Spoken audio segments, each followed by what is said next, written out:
Rombolo. Mangkane nek sampean sek nom aja kemenyek. Rukane sapa we?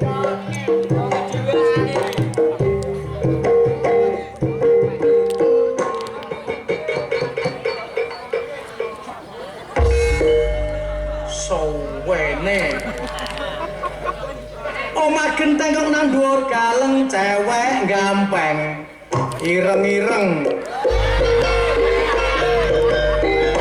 Sing ireng iku rambute arek wayu aku sumpah.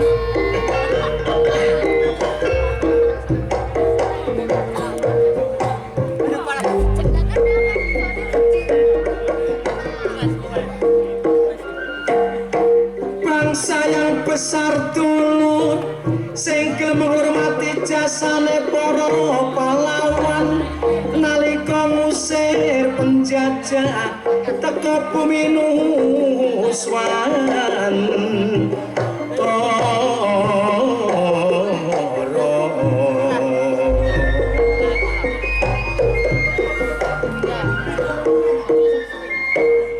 direwangi manggul senjata ngusir penjajah teka bumi nuswantara nganti ninggalno sanak kelu warga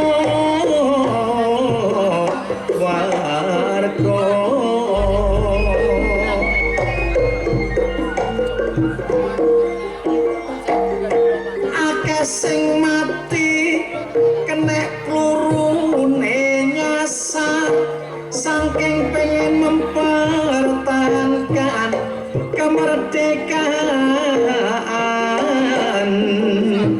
Jawa.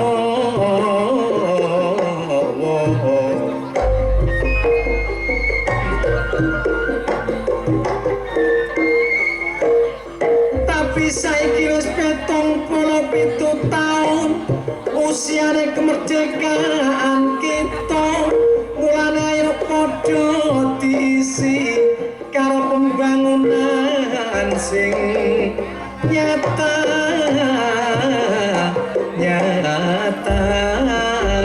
kula dadi wong seni pun kula niati pancen dadi wong seni enteng tur aji contone bengi niki mainten gampeng panitiane murati kaet kutha teko barek kanca pun disiapi dikei mangan segone lodeh kalali ngombene kopi pancen panitia gampeng kenek ditauladani dipimpin karo Bapak Kasun Pak Sutoyo paling murah hati kula sebagai seniman Pak bisa ngucapno syukur terima kasih pancen Pak Sutoyo niki tiange murah hati kula kae teko barek kanca-kanca pun dipatuhi sak kampung gampeng mriki karo sing murah hati kaya Pak Sutoyo niki ket ngarep sampe mburi tak lemahe muga-muga engko bayaranku ditambahi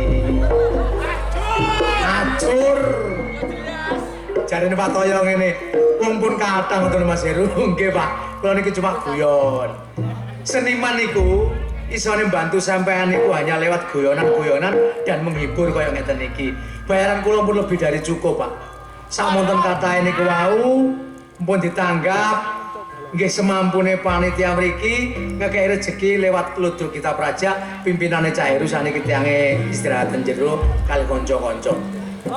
Ludruk Gita Praja ini ada satu-satunya ludruk terbaik di Jawa Timur yang pernah meraih penghargaan dari provinsi dari Bukovifah Indar Parawangsa pada tahun 2019 menjadi semifinalis terbaik se-Jawa Timur Gita Praja niki. Tandake kaya ngoten niku wau. Lah wong seni niku Pak, ana sing ngomong biyen aja ragu wong ludrukan. Lah kenapa? Alah jarang masang tuwa dijeguk niku biyen. Nek sakniki niku seniman seniwati niku ekonomine sudah tertata rapi.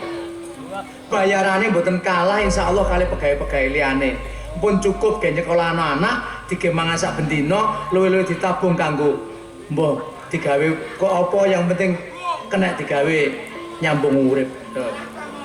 Bayarane dhewe-dhewe lan opo Mas? Bayarane niku dhewe-dhewe. Kaya sing remo loro ganteng-ganteng ngoten wau. Saman pilih sak Jawa Timur enten kaya ngoten mboten enten, Pak. Kita praja tempatnya.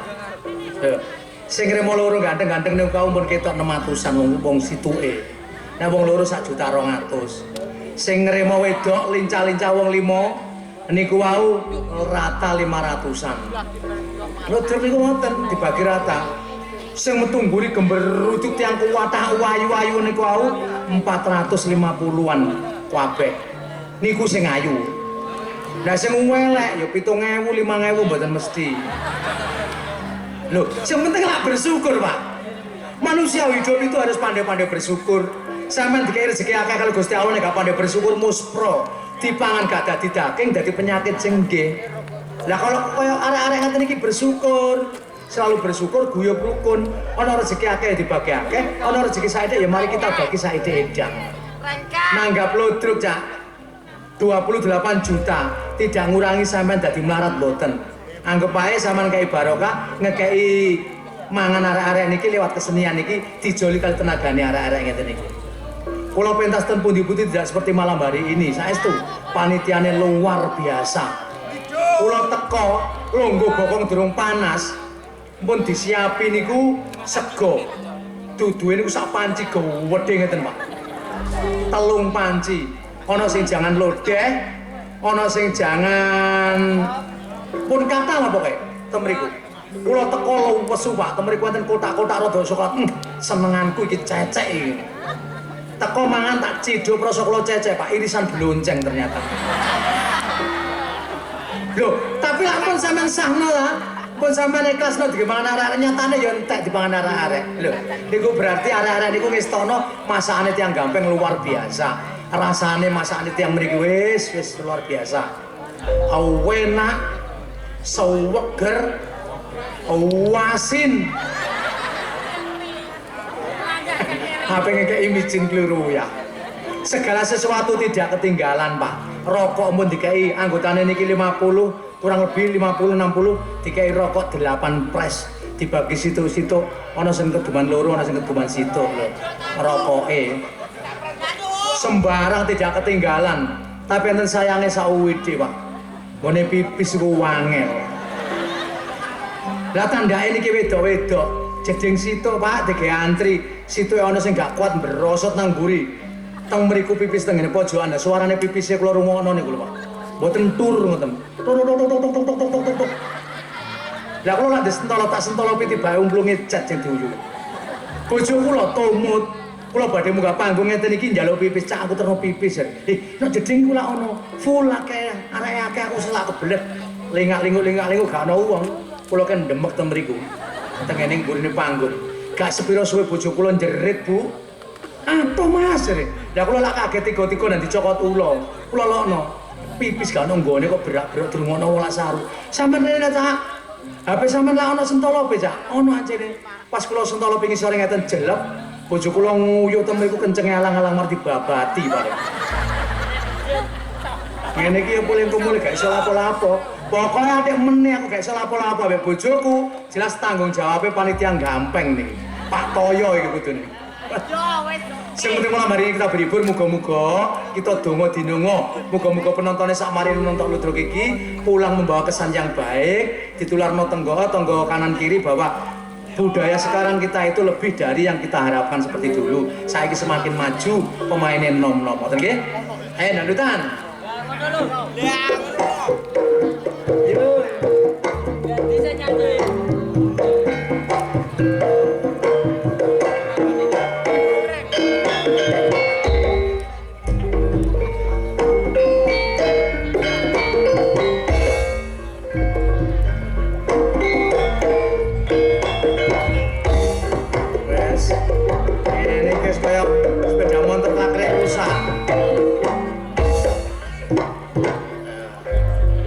Yang mereka yang sing ngomong Caca awak iku nek joget enak anjen enak sampeyan gak percaya enak sampeyan munggah kene joget kental-kentul lho mbak aku kok padha gendenge ngene gak turunan ya Raisa cah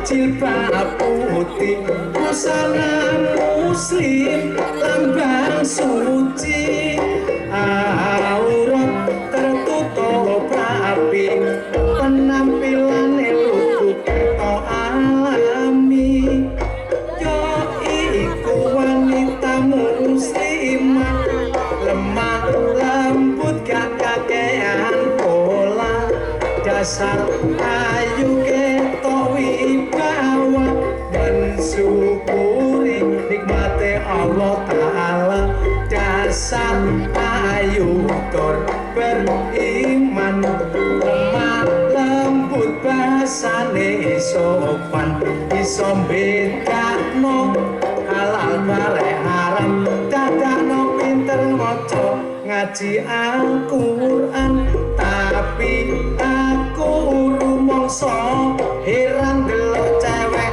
saiki nek gawe pakaian rupane ayu kok gak dieman ngalor ngidul digawe pameran gawe kaos mlepet ngetok lompenge celana ngaprot ngetok bokonge kaos dijenjet kuku nutupi udele bareng digawe mulet ngetok apeme gak ngelarang wong wedok brai tapi ayo sing hati-hati kasus pemerkosaan sering terjadi mergo akeh cewek-cewek sing padha pamer bodi dadak bojoku gak gelem keri melok modele cewek zaman saiku